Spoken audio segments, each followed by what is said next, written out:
शासनपति भगवान महावीर स्वामी की। परम गौर तपस्वी स्वामी श्री निहाल चंद जी महाराज, परम सरलात्मा दादा गुरुदेव श्री खूब चंद जी महाराज, संघ संरक्षक बहुसूत्र पूज्य गुरुदेव श्री फूल चंद जी महाराज, उत्तर भारतीय प्रवर्तक शासन सूर्य पूज्य गुरुदेव श्री शांति स्वरूप जी महाराज, श्रवण संघीय सलाहकार भीष्म पितामह राज ऋषि पूज्य गुरुदेव श्री सुमति प्रकाश जी महाराज की जय।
चराचर जीवों पर कर्मों ने जाल बिछाया है। क्या साधु गृहस्थ क्या बाल वृद्ध बस कोई न अति शुभ कर्मों के आने से संतों का समागम मिलता है। जिन वाणी श्रवण करने से दुख जन्म मरण का मिटता है। दुख जन्म है समय नदी की धार की जिसमें सब बह जाया करते हैं। है समय बड़ा तूफान प्रबल पर्वत झुक जाया करते। अक्सर दुनिया के लोग समय में चक्कर खाया, लेकिन कुछ ऐसे होते जो इतिहास बनाया करते हैं। इतिहास अनंत अनंतोपकारी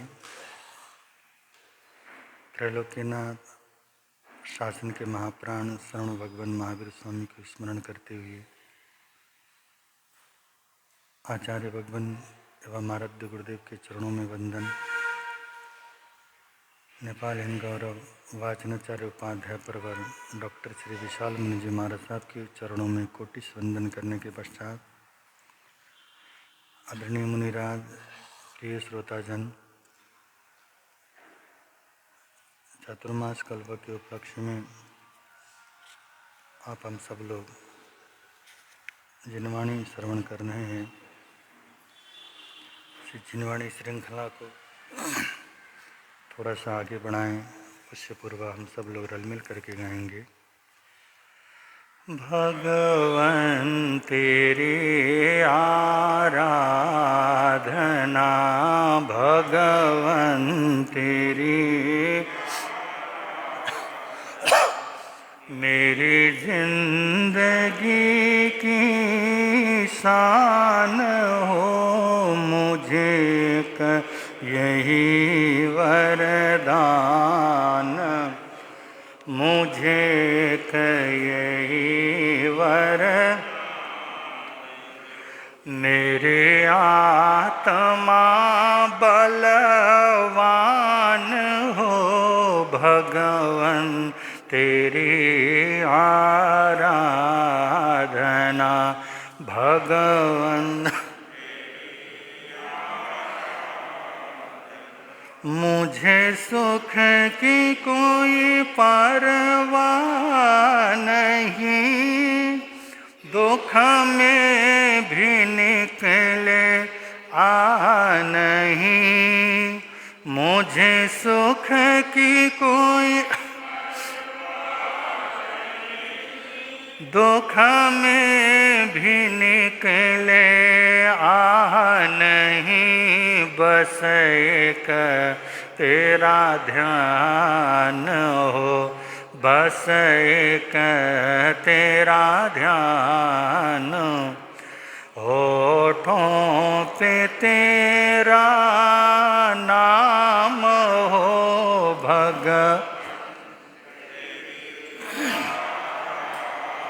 धना भगवन तेरी।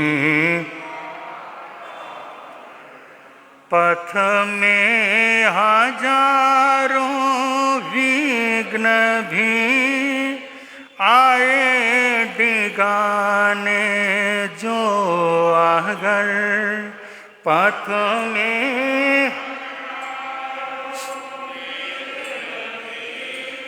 आए डिगाने जो अगर, चाहे सामने शैतान हो, चाहे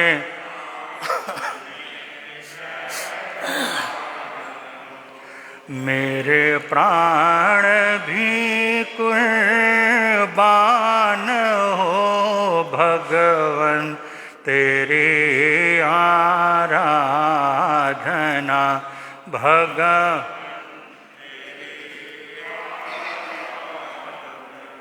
दौलत रहे या ना रहे, खुशियाँ हो चाहे गम रहे, दौलत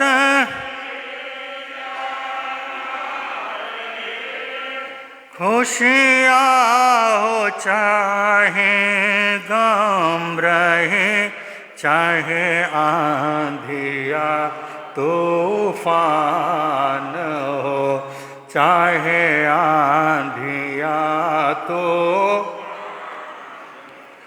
मेरे प्राण भी कुर्बान हो भगवन तेरी आराधना।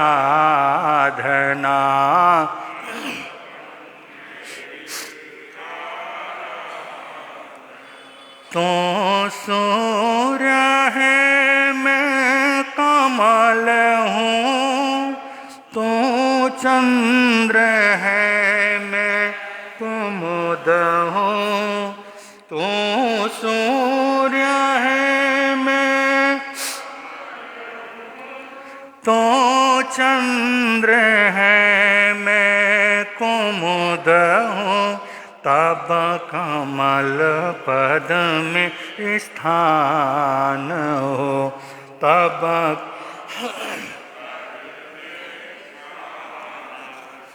मुक्ति मेरी शान हो भगवन तेरी आराधना। भगवन तेरी आराधना।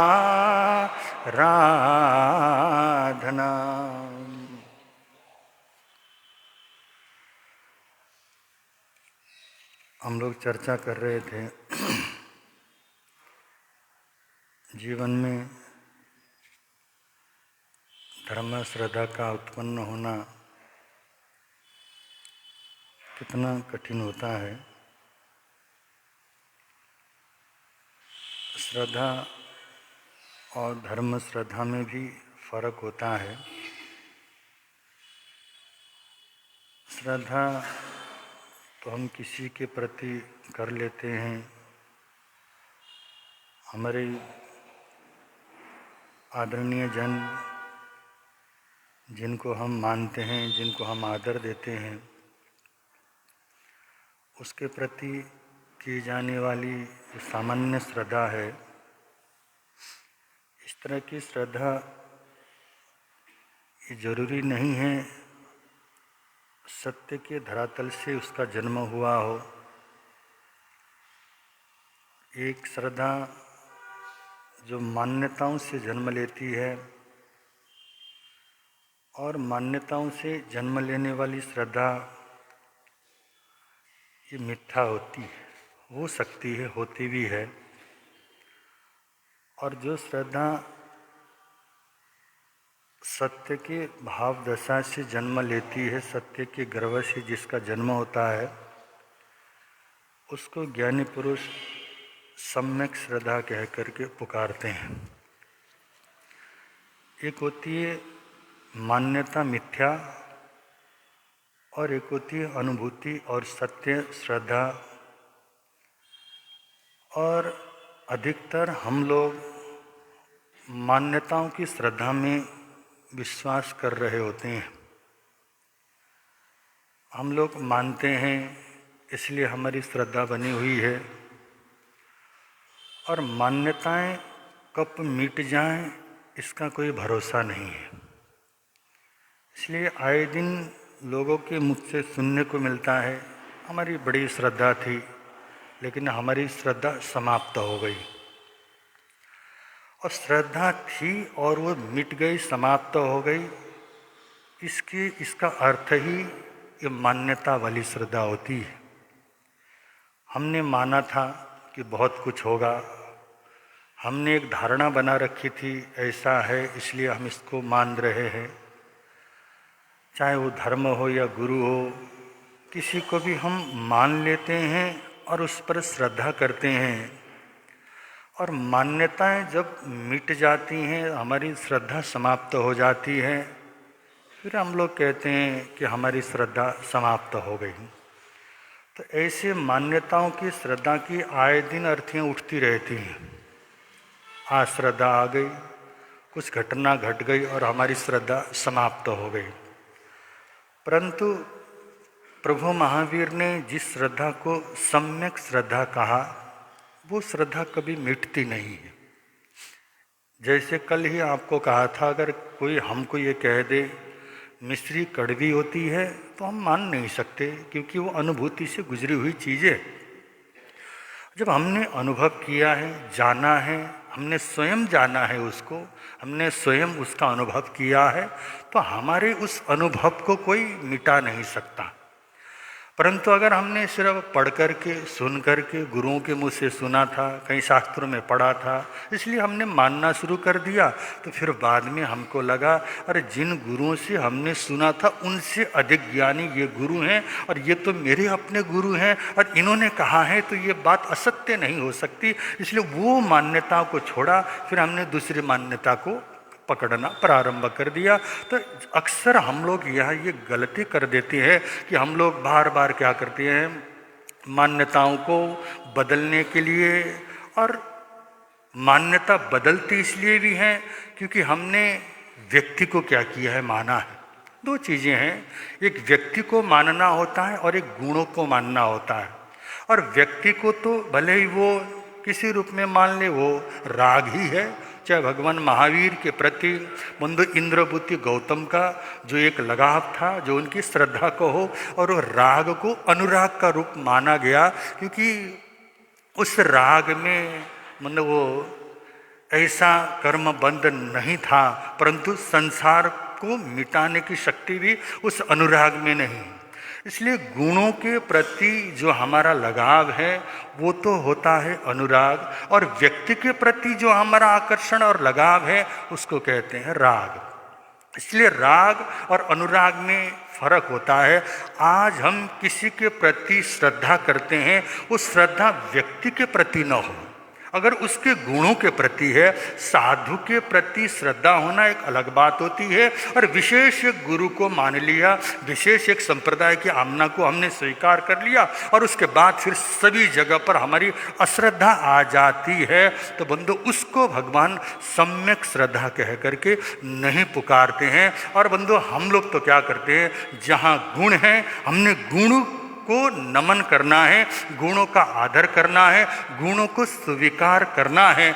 ऐसी शक्ति जब हमारे भीतर में आ जाती है तो ज्ञानी पुरुष कहते हैं, तो हम सम्यक्तों के नज़दीक क्या करते हैं, जाते हैं। और सम्यक तो मतलब सत्य, और सत्य को स्वीकार करना इतना आसान नहीं है।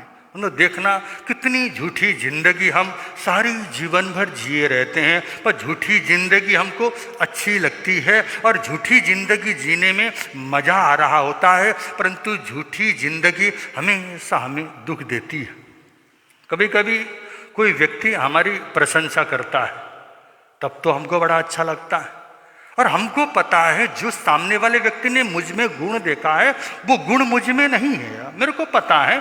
फिर भी मैंने कभी ऐसा नहीं कहा अरे भाई तुम मेरे बारे में क्या जानता है, वो तो मैं जानता हूँ मेरे अंदर कितनी कमी कमजोरियाँ हैं। तुम तो मेरे बाहर की चर्या को देख रहे हो, मेरे बाहर की जीवन को देख रहे हो, वास्तविक जीवन तो मेरा वो है जब मेरे मन में भी कभी कभी क्या करते हैं, गलत विचार आते हैं, मेरे मन में भी गलत भावों का जन्म होता है। ये तुम नहीं जान सकते, क्योंकि जब गलत भाव हमारे मन में आते हैं तो उस समय हम ये नहीं कहते मेरे मन के अंदर ऐसे बुरे विचार आए हुए हैं, और अच्छा भले हम लोग क्या कर दें, प्रकट कर दें।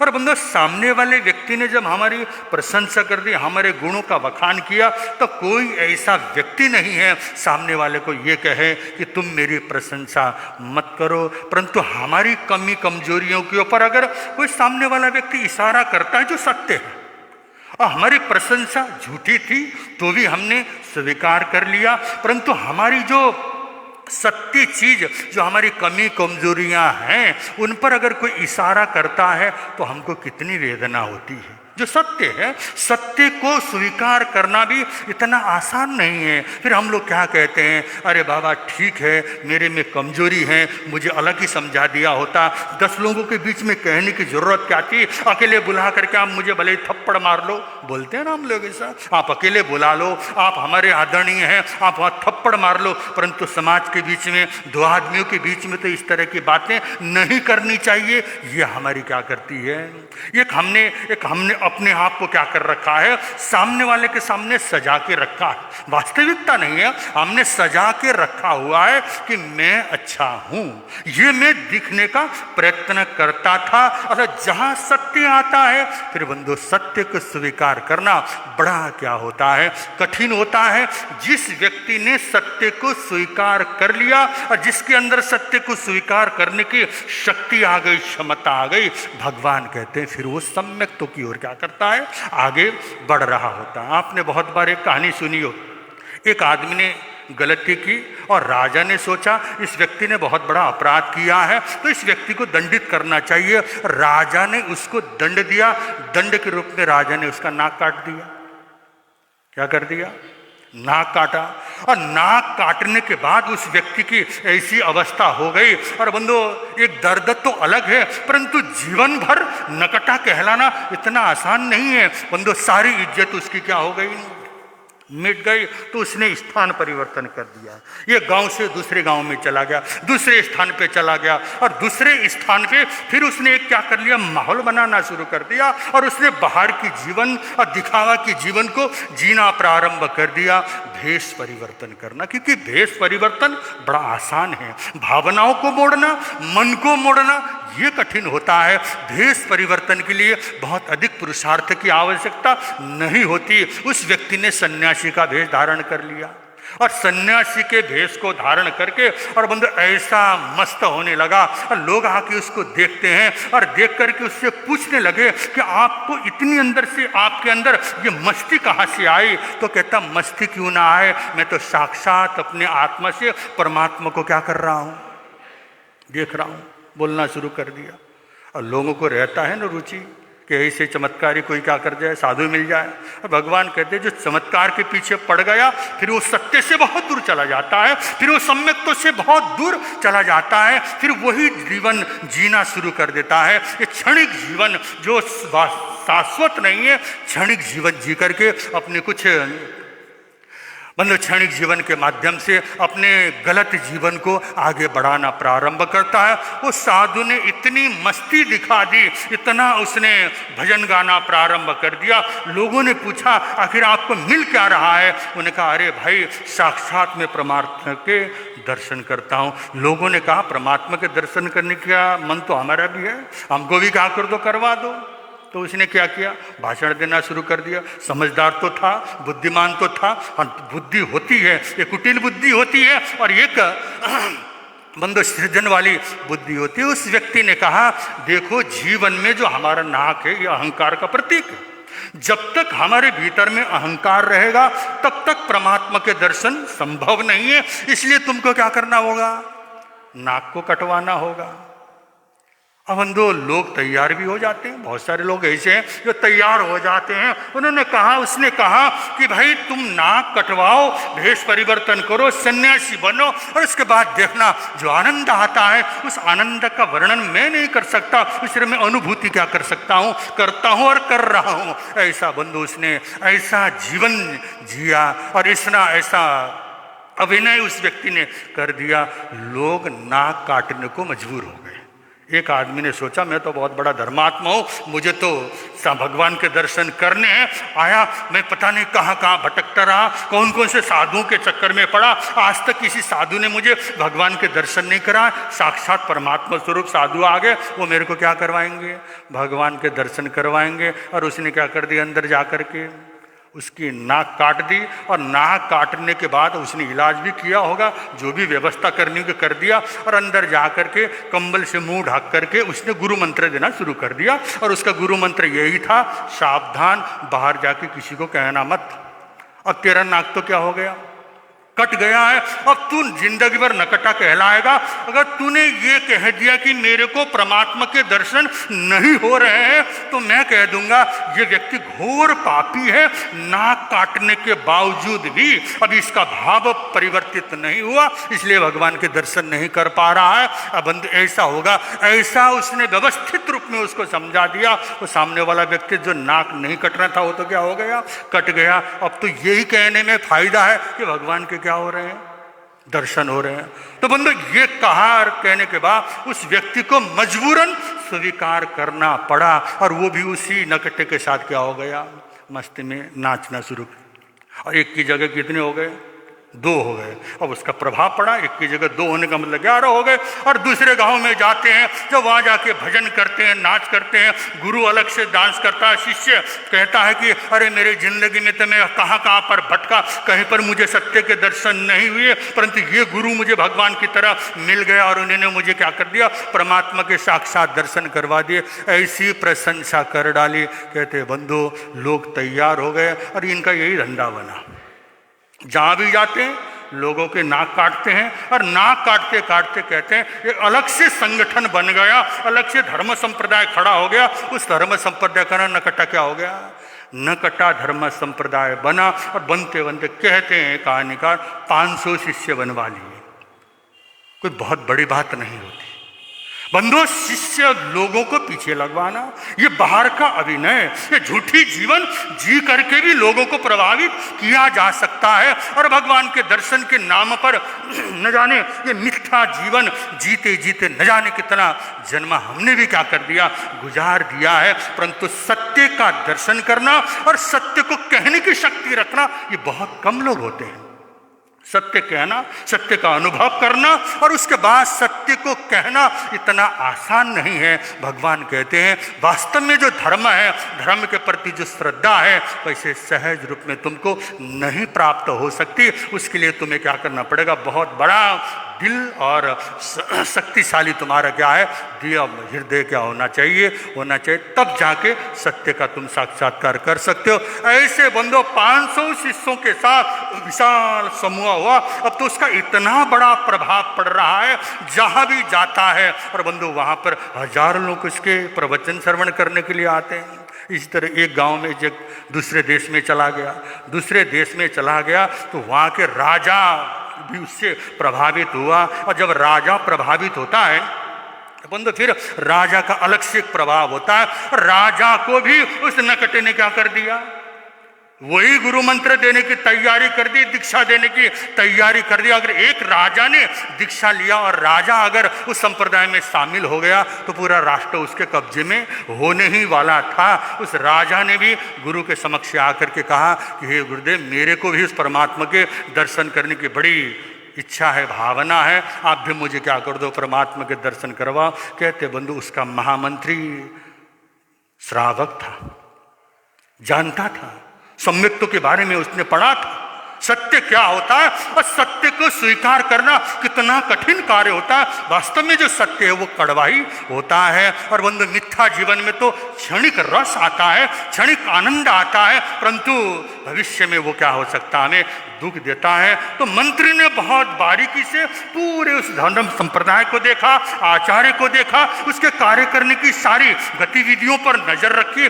नजर रखने के बाद उसने कहा कि महाराज आपको 2-4 दिन और क्या करना होगा, प्रतीक्षा करनी होगी। एक बार मैं क्या करता हूँ, साधु के पास, आचार्य के पास जाके देख लेता हूँ। और बंधु आचार्य को अलग से बुलवा करके महामंत्री ले जाता है। और महामंत्री ने ऐसी व्यवस्था कर डाली, धमकी से देकर लालच उसने क्या कर दिया, देना शुरू किया। अगर तूने सत्य को स्वीकार कर लिया, बहुत सारा बहुमान भी मिलेगा और तुझे किसी प्रकार का दंड भी नहीं होगा, परंतु तुझे मुझे सत्य को क्या करना पड़ेगा, बतलाना पड़ेगा। अगर तूने सत्य नहीं कहा तो तेरा सत्य में किसी भी तरह से उगलवा लूंगा, और उसके बाद फिर तेरे साथ क्या व्यवहार होगा तो तू भी कल्पना नहीं कर सकता। ऐसी जब धमकी दे दी तो बंधु उस नकटे का आचार्य ने पूरे अपने राम कहानी क्या कर दी, कह दी।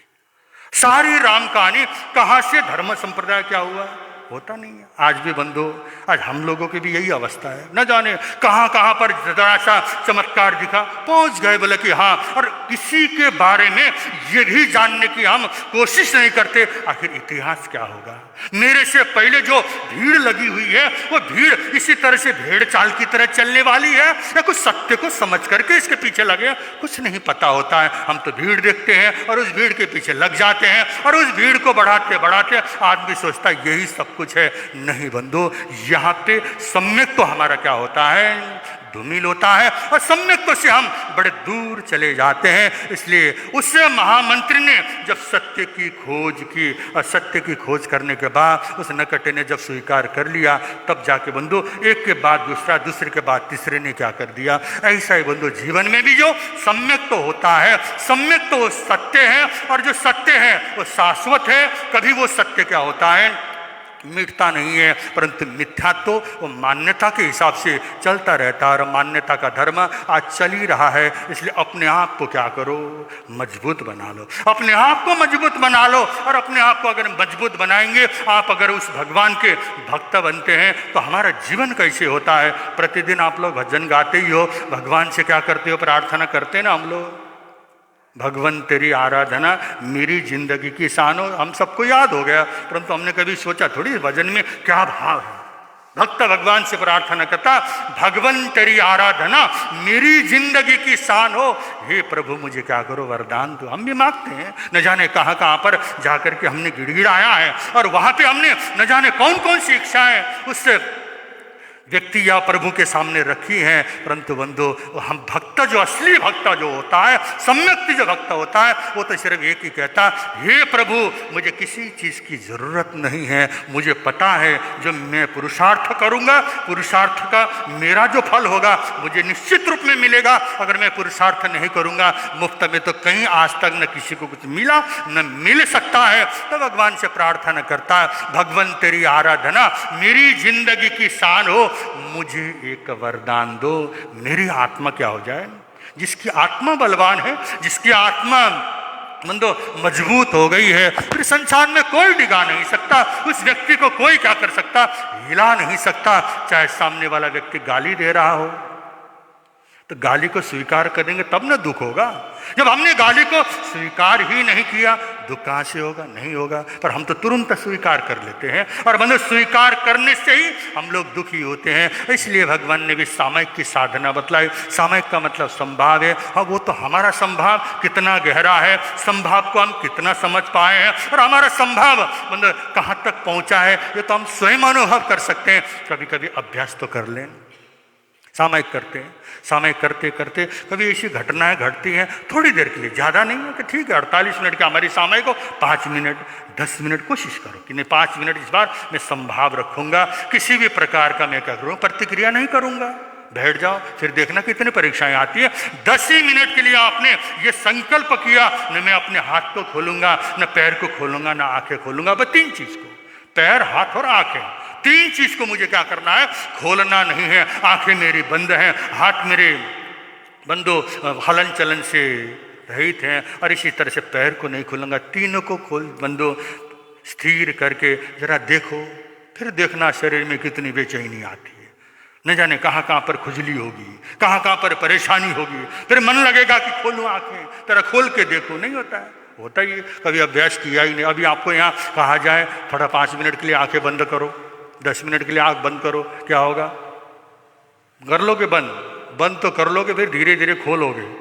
कोई तो खोल भी लेगा, चुपके से आधी आंखें खोल के देखने लगे, अरे देखना क्या ये भी पता नहीं है। अरे यही दुनिया है, यही जो जिसको अभी भी देखा था, जिंदगी भर जिसको देखा है, फिर देखने का मन क्यों होता। अकेले में बैठे देखने को कुछ नहीं है, तब तो आंखें बंद कर ले, तब भी आंखें बंद नहीं होती, फिर भी कुछ ना कुछ हम क्या करते हैं, ढूंढते रहते हैं। हमारी जो इंद्रियां हैं बाहर की दुनिया में पुद्गल की तरह आकर्षित करती रहती है। और बंधु अंतर्मुखी होने के लिए, आत्मा साक्षात्कार के लिए बंधु पुरुषार्थ की आवश्यकता होता है, परिश्रम की आवश्यकता होती है। जो जानता है और बंधु जो समझता है, तो वही संभाव को उपलब्ध हो जाता है। ऐसे बंधु जितने जितने संभाव के करीब जाएंगे, जितने जितने सम्यक्तों को हम समझेंगे, और समझने के बाद बंधु फिर हमारा जीवन हल्का होता चला जाएगा, धर्म के करीब होता जाएगा, हमें सुख मिलने का प्रारंभ हो जाएगा। इतना कहते हुए अब यहाँ पर हम सब लोग वाचनाचार्य भगवान के मुखारविंद से जिनवाणी श्रवण करेंगे। बल शरण भगवान महावीर स्वामी की।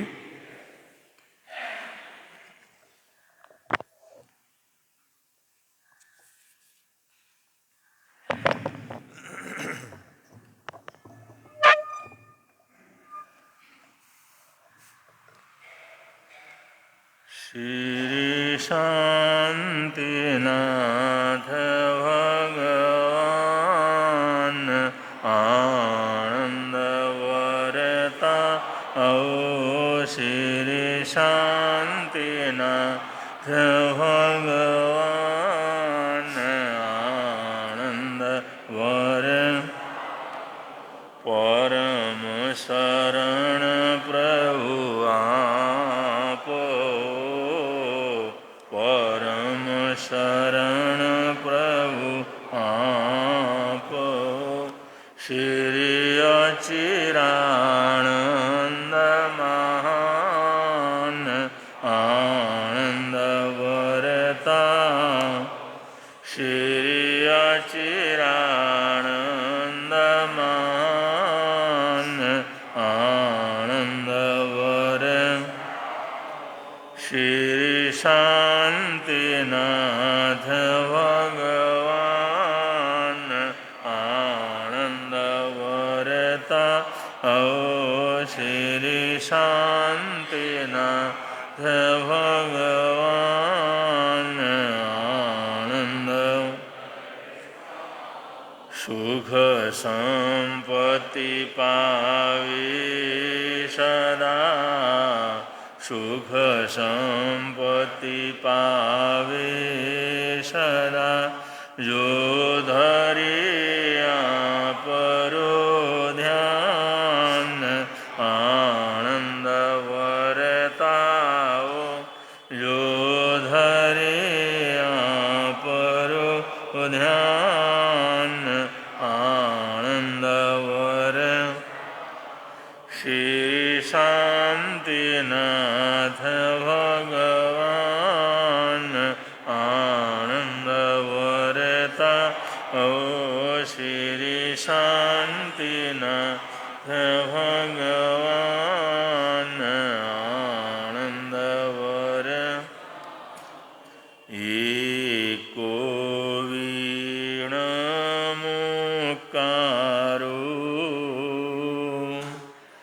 जिणवर वसहस बद्ध मानस संसार सागराओ तारे नरं नारीं वा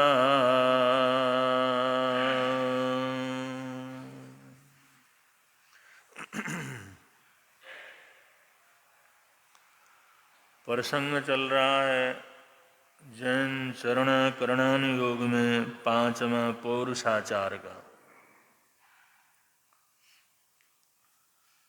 पौरुषाचार कितना महत्वपूर्ण है। प्रयत्न करना, साहस जुड़ाना, मेहनत करना, आगे बढ़ना, जीवन का ऊर्ध्वरोहण करना, इन सब के लिए बड़े पौरुष की जरूरत होती है, बड़े आत्म बल की जरूरत होती है, गहरे संकल्प शक्ति की जरूरत होती है। उन संकल्प में बिना और गहरी शक्ति पैदा करे बगैर आदमी इतना ऊंचा नहीं उठ सकता। और ये शक्तियाँ प्रयत्न से, मेहनत से पैदा की जा सकती हैं। और उसमें कुछ चीज़ों को मिला करके बड़ा भारी विस्फोटक चीज़ें भी बनाई जा सकती हैं, परमाणु बम तक बनाया जा सकता है। लेकिन ये सब प्रयत्न के परिणाम स्वरूप ऐसे होते हैं। तो चल रहा है पौरुषाचार का वर्णन कि हमारे को पुरुषार्थ करना है, अपनी आत्मशक्ति को जगाना है। किसके लिए? जैसे पर्वतों में हिमालय पर्वत बहुत ऊंचा है और बड़ा प्रसिद्ध है और अपने आप में बड़ो अद्भुत जो है नज़ारे को रखने वाला है। ऐसे ही जो है शिखरों में गौरी शंकर है, ऐसे शिखरों में अष्टापद पर्वत है, कैलाश पर्वत है, तो ये पर्वतों में बड़े ऊंचे ऊंचे शिखर हैं और इतने सुंदर और इतने आकर्षक होते हैं कि प्रातःकाल के समय जब सूर्य की रोशनी उनके ऊपर पड़ती है तो ऐसा लगता है जैसे सोने के पर्वत खड़े हों, पूरा सोने के पर्वत हों, पीला। शाम के समय भी ऐसा ही होता। जब चंद्रमा खिलती है, चंद्रमा का प्रकाश होता है, तो दिन में अगर देखते हैं तो ऐसा लगता है जैसे चांदी के पर्वत खड़े हों। तो ये पर्वत अद्भुत है।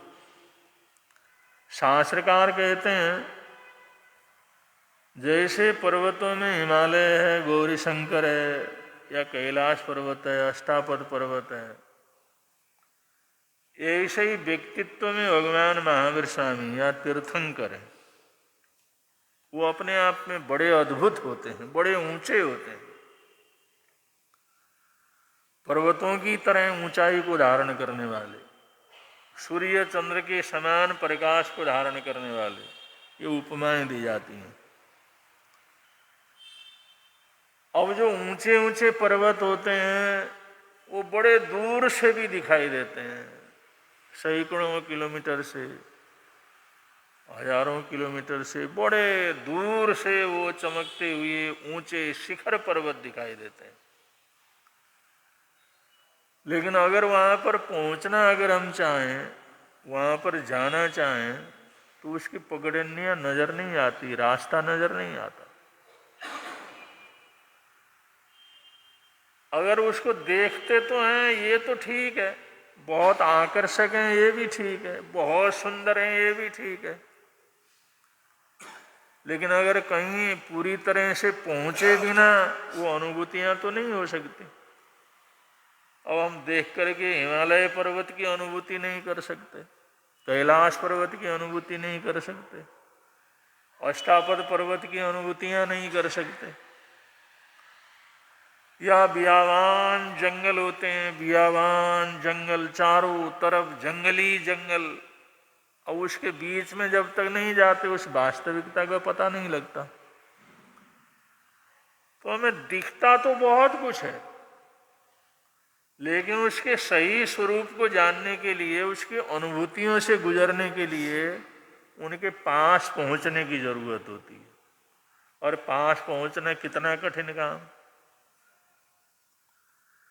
अगर दूर से हिमालय पर्वत को देखे, सगरमाथा को देखे, एवरेस्ट को देखे, अद्भुत नज़ारे को देखे और सोचे भाई इसके ऊपर जाऊं, इसके पास में जाऊं, इसके ऊपर शिखर के ऊपर चढ़ के आऊं, तो उन लोगों को कितना कुछ परिश्रम करना पड़ता है और कितने छोटे छोटे पहाड़ पार करने पड़ते हैं, छोटी छोटी नदियां पार करनी पड़ती हैं, पर पहाड़ी नदियों को पार करना पड़ता है, जंगलों को पार करना पड़ता है, उबड़ खाबड़ इलाके को प्राप्त करना पड़ता है।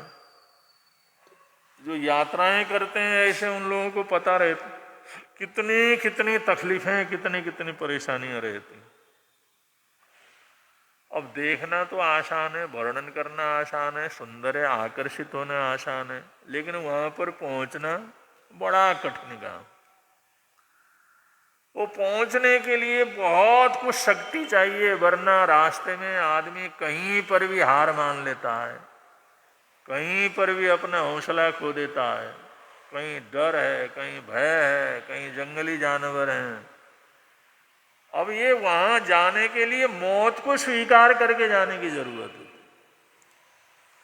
अब उसके लिए साहस चाहिए ना, बिना साहस के कैसे जा सकते। देख तो सकते हैं, उसका बड़े दूर से आनंद तो ले सकते हैं, लेकिन वहां पर पहुंचना है तो जान की बाजी लगाने की जरूरत पड़ती।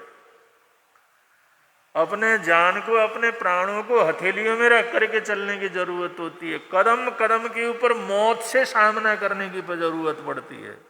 तो उसके लिए कितनी ताकत चाहिए, शारीरिक शक्ति भी चाहिए, मानसिक शक्ति भी चाहिए, साधन भी चाहिए।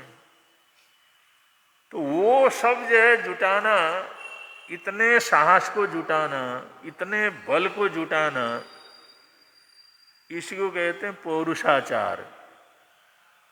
हम पौरुषाचार के बगैर कहीं किसी के नजदीक पहुंच नहीं सकते, उन ऊंचाइयों को हम प्राप्त नहीं कर सकते। उसके लिए पौरुषाचार की जरूरत होती है, पुरुषाकार पराक्रम की जरूरत होती है। पुरुषाकार पराक्रम का मतलब हमारा साहस हमारे पूरे शरीर से ऊपर से नीचे तक रग रग के अंदर भरा हुआ हो, रोम रोम के अंदर साहस भरा हुआ हो, रोम रोम के अंदर शक्ति भरी हुई हो, रोम रोम से उसका संकल्प निकले, तब कहीं जाकर के मनुष्य उन ऊंचे लक्ष्यों को प्राप्त कर सकता है, उन ऊंची से ऊंची उपलब्धियों से साक्षात्कार कर सकता है। उसके लिए बड़ी कुर्बानियां करनी पड़ती हैं। तो वो प्राप्त करने की जो ताकत जो है पैदा करना है, शक्ति पैदा करनी है, बल पैदा करना है, उसकी जो तैयारी करनी है, इसको कहते हैं पौरुषाचार। इसको कहा जाता है पौरुषाचार। तो बिना पौरुष के आदमी कुछ नहीं प्राप्त कर सकता। और भगवान महावीर स्वामी का व्यक्तित्व तो इतना ऊंचा है, या साधकों का, तीर्थंकरों का अगर गहराई को देखा तो प्रशांत सागर की तरह उनके जीवन की गहराई है। प्रशांत सागर जैसे गहरा है, ऐसी उस महावीर स्वामी जैसे व्यक्तित्व की गहराई है। अगर उसकी गहराई में जाना चाहें तो उतना ही कठिन है जितना कि प्रशांत महासागर की गहराई के अंदर प्रवेश करना। और उसके लिए कितनी शक्ति चाहिए, उसके लिए कितनी साधना चाहिए। तो ऊंचाई को धारण करना हो तो भी उसके अंदर पौरुष की आवश्यकता है, अगर गहराई के अंदर जाना है तो भी पौरुष की आवश्यकता है। अब हम तो छोटे छोटे कामों के लिए भी पौरुष इकट्ठा नहीं कर सकते। कोई संकल्प करते हैं तो हमारा संकल्प टूट जाता है। शास्त्रकार कहते हैं चाहे छोटे छोटे संकल्प करो, लेकिन ऐसा संकल्प करो चाहे उसके पीछे नुकसान से नुकसान क्यों न हो, और जो है बड़ी तकलीफ से तकलीफ जीवन के अंदर क्यों ना आए, लेकिन हम अपने संकल्प से डिगे नहीं। तो ऐसा करने से ये छोटे छोटे पचखान जो करते हैं, 10 पचखान होते हैं, या गंठी मुंठी छल्ला आदि जो पचखान होते हैं, आदमी सोचे भाई इससे क्या मोक्ष की प्राप्ति होगी। भाई आज का जो है नवकारसी वगैरह कर लो, अब नवकारसी करने से कोई मोक्ष की प्राप्ति थोड़ी होती है। या आज कच्ची हरी का त्याग कर लो, भाई उतना करने से थोड़ी होता है। आज भाई एक ही दाल खा लेंगे, एक ही रोटी खा लेंगे, अब इससे कोई मोक्ष की प्राप्ति थोड़ी होती। अब इससे कोई ऐसी ताकत, तो ये सब जो छोटे छोटे पचखान जो हम लेते हैं, छोटी छोटी प्रतिज्ञाएं लेते हैं, उन प्रतिज्ञा करने के बाद अगर उसमें कोई रुकावट आती है तो उसको पार करते हैं, क्योंकि बड़ी बड़ी चीजों को तो कर भी नहीं सकते। तो इससे जो है ये पुरुषार्थ जगता है, पुरुषार्थ जगता। किसी ने रात्रि के जो पानी का त्याग कर लिया, 24 का पचखान कर लिया, योगानुयोग पानी उसको उपलब्ध नहीं हुआ, रात्रि पड़ गई और उसको प्यास लगती है, इतनी भयंकर प्यास लगती है, ऐसा लगता है मर गया आज अगर पानी नहीं मिला। तो उसमें भी अगर पानी पी लिया, चलो भाई आज तोड़ देते हैं, फिर 2-4 कर लेंगे, कौन सी बात है। तो वो जो पुरुषार्थ जगना था वो जगा नहीं था। अब ऐसे पचखान करने के बाद जो रुकावटें आती हैं, परेशानियां आती हैं, परीक्षा की घड़ियां आती हैं, उसके अंदर अगर हम बड़ी दृढ़ता से आगे बढ़ते हैं तो हमारा पुरुषार्थ जगता है, उसके अंदर चमक पैदा हो जाती है। अब जैसे सोने को जितना जलाएंगे उतना ही तो उसमें शुद्धता आएगी, उतने उसकी कीमत बढ़ेगी, उतने उसका चमक बढ़ेगा। अगर उसको जलाएंगे नहीं, काटेंगे नहीं, जलने को तैयार न हो, तो वो जो आंतरिक शक्ति है, उसका जो बल है या उसकी जो लचीलापन है, वो जो उसके अंदर पैदा नहीं होता। तो ऐसे ये छोटे छोटे जो पचखान होते हैं, ये सिर्फ इसलिए हैं कि हम अपने पुरुषार्थ को जगा सकें, हम देख सकें अपने आप में कितने हम छोटे से छोटा पचखान उसको भी कितनी ईमानदारी से उसको पालन कर लेते हैं, और उसके पीछे सब कुछ करने की ताकत हमारे अंदर पैदा होती है। तो ऐसा पुरुषार्थ अगर जगता है, पौरुषाचार जगता है, तभी जाकर के हम साधना में ऊर्ध्वारोहण की बात कर सकते हैं। कठिन से कठिन परिस्थितियों के अंदर आगे बढ़ने की जो ताकत जीवन के अंदर आती है। तो ये पहले ये छोटे छोटे पचखान करके, छोटी छोटी तपस्याएं करके, छोटे छोटे आराधना साधनाएं करके हम उस पौरुषाचार को बढ़ाने का प्रयत्न करते हैं। अब कायसर्ग आदमी 5 मिनट के लिए कायसर्ग करे, 5 मिनट के लिए कायसर्ग करे, 10 मिनट के लिए कायसर्ग करे। उन्होंने कहा इसमें कुछ भी हो जाए तो हमने आंखें खोलना नहीं, हमने हिलना डुलना नहीं कुछ भी। और अव्वल तो बहुत बार कर लेता है, आराम से हो जाता है, और बहुत बार ऐसा होता है कि एकदम मच्छर आकर के बैठ गया, मक्खी आकर के बैठ गई, या कोई कीड़ा वगैरह आ गया उसने आकर के काट लिया, या कुछ और कोई बात ऐसी हो गई, एकदम कोई आवाज हो गई, उसके अंदर डर वगैरह लगा, और उसमें भी अगर उसी तरह की स्थिरता से बैठे कि नहीं मैंने जो है तब तक के लिए कायसर्ग किया हुआ है, अब कायसर्ग किया हुआ है तो चाहे कुछ भी हो जाए, सांप आए, बिच्छू आ जाए, कांटे, कुछ भी हो जाए, मर क्यों न जाऊं, लेकिन मैंने उठना नहीं। अगर इस तरह का संकल्प उसका हो, और कभी उसकी परीक्षा, रोज तो परीक्षा होती नहीं है, कोई रोज परीक्षा थोड़ी होती है, रोज प्यास थोड़ी लगती है, रोज इतना भूख थोड़ी लगती है, वो तो आदमी करता रहता है। जब ऐसी परीक्षा आती है, जब ऐसा मौका आता है, उस मौके में उस कठिनाई को हंसते हंसते उत्साहपूर्वक पार कर लेता है, तो इससे पौरुषाचार, उसका पौरुष जगता, शक्ति जगती है। भाई इसमें इतना कर सकेगा तो बड़े से बड़ा और कोई काम करेगा तब भी उसमें उतनी शक्ति जगेगी। तो ये शक्ति जगाने के लिए छोटे छोटे प्रत्याख्यान है। रोज 5 बोलों का पचखान करना, 1 बोल का पचखान करना, या जो है किसी समय हमारे पंडित जी महाराज साहब के जाओ, उनको पूछो भाई क्या करना हो, तो ठीक 12:30 में तुमने 5 बार नमकार मंत्र पढ़ना। अब हो जाता है, वो ऐसा बतला देते हैं, लेकिन अगर इतना ध्यान रहे, अब उसको हमेशा ध्यान रहे ना भाई 12:01:30 35 मिनट होते ही मैंने कहा आगे पीछे नहीं, तुम उसी समय चाहे 5 ही नमकार मंत्र पढ़ लो, तुम्हारा काम हो जाएगा।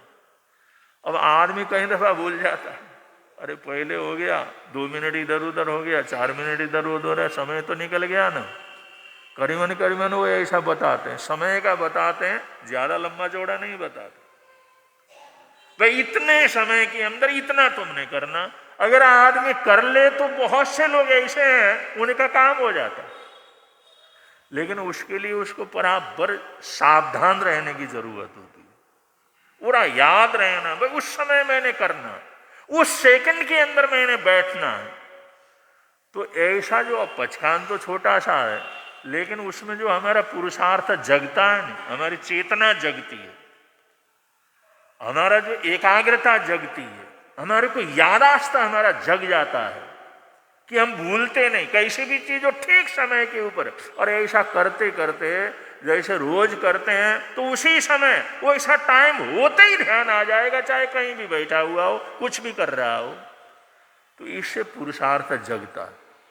आदमी की नींद ही नहीं खुलती, प्रतिज्ञा करता है रोज मैंने सुबह 4 बजे उठ करके जाप जरूर करना, और 4 बजे उठ के जाप करना, ये संकल्प करता रहता है, और ठीक 4 बजे बैठना है मैंने।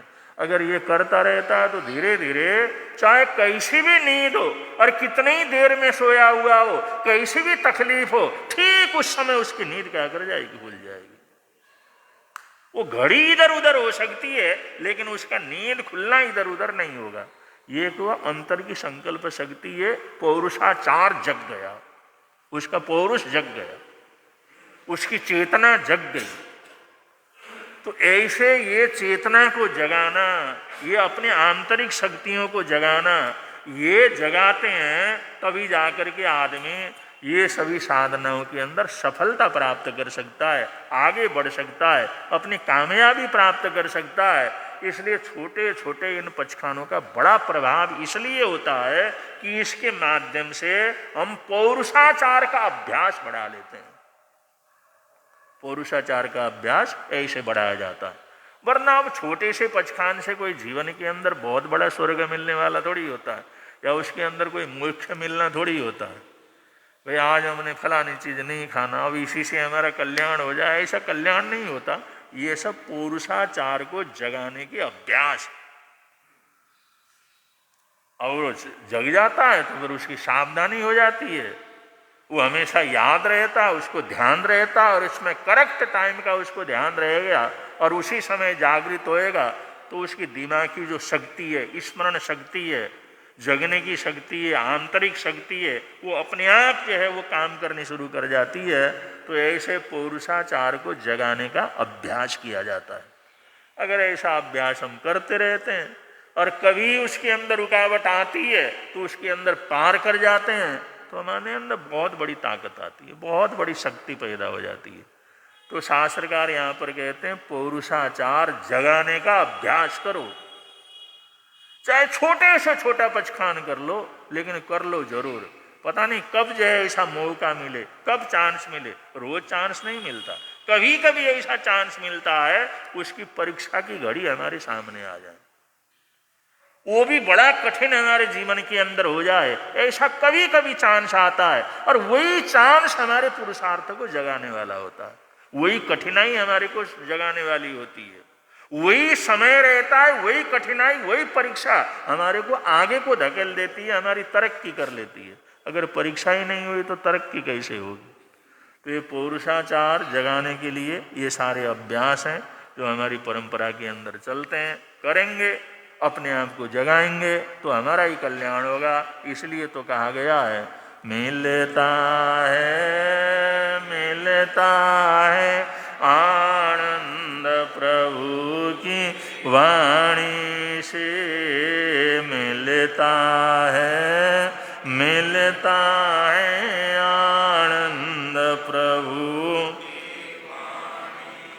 धर्म लगता प्यारा प्यारा, धर्म लगता प्यारा, पापों की वह बहती धारा, पापों की वह बहती धारा हो जाती है बंद प्रभु की वाणी से, हो जाती है बंद प्रभु की वाणी से।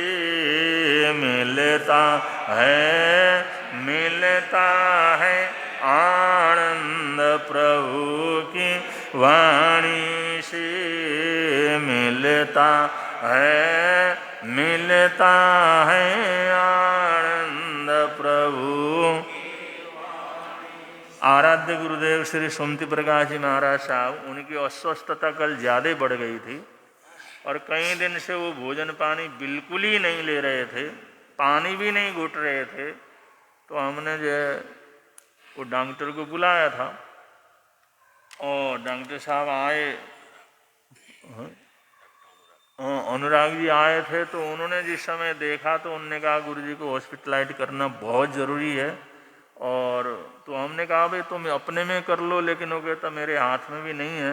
तो उनको जसवंत में एडमिट किया हुआ है और वहाँ पर आप लोग अपनी माला जाप प्रार्थना अपने घर में कर सकते हैं, हॉस्पिटल के अंदर जाने नहीं देते। संतों को भी बड़े मुश्किल से ही समय पर जाने देते हैं।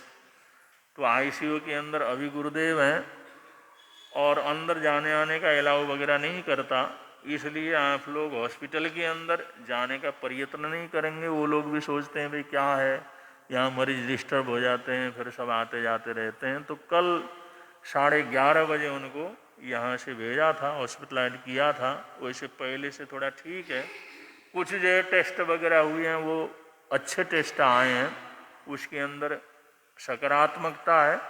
और 1-2 टेस्ट और उनके होने हैं और 2-3 दिन लग भी सकते हैं उनको हॉस्पिटल के अंदर, लेकिन पहले से थोड़ा सा अच्छा है, तबीयत अच्छा है, क्योंकि वहाँ तो सब साधन उपलब्ध होते हैं।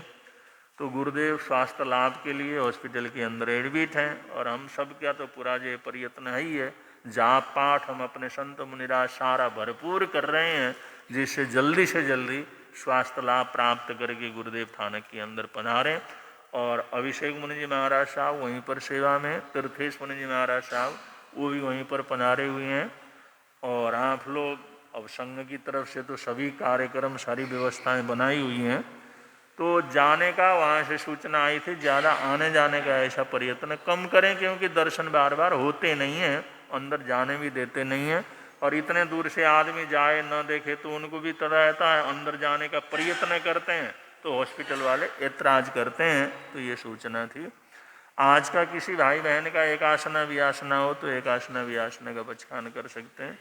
आज के आपके बंधारण के अनुसार बचकान तस्वंती पड़ी त्याग वो सरे।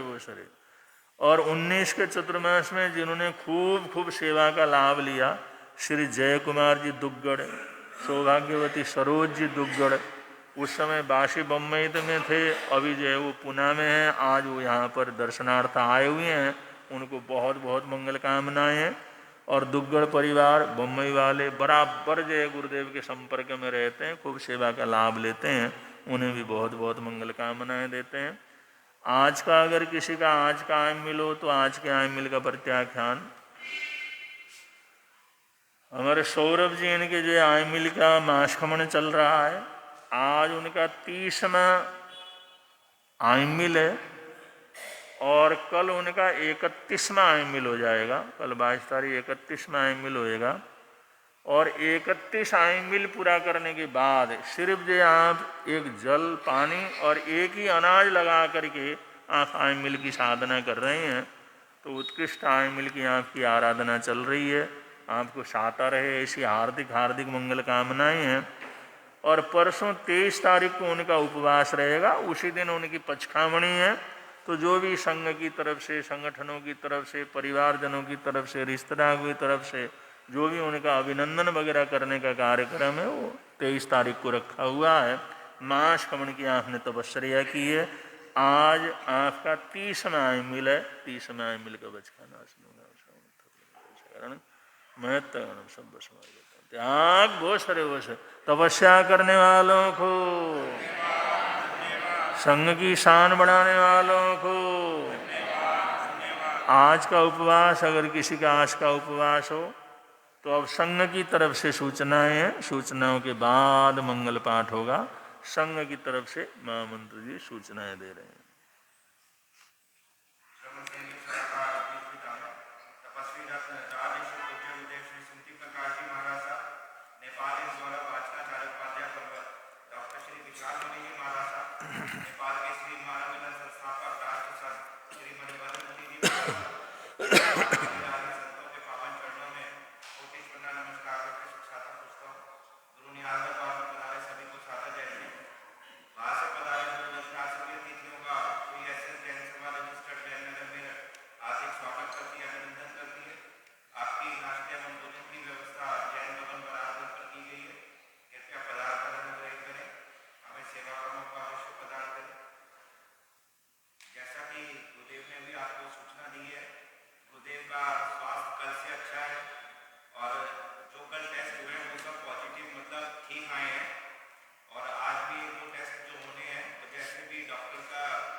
उसमें भी आप अधिक से अधिक भाग लें और ताकि गुरुदेव जल्दी से जल्दी स्वास्थ्य लाभ लेकर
श्री चत्तारि मंगलम अरिहंता मंगलम सिद्धा मंगलम साहू मंगलम केवली पुनतो धम्मो मंगलम चत्तारि लोकोत्तम अरिहंता लोकोत्तम सिद्धा लोकोत्तम साहू लोकोत्तम केवली पुनतो धम्मो लोकोत्तमो चत्तारि शरणं पवज्जामि अरिहन्ते शरणं पवज्जामि सिद्धे शरणं पवज्जामि साहू शरणं पवज्जामि केवली पुनतं धम्मं शरणं पवज्जामि ये चार शरण दुख हरण जगत में और न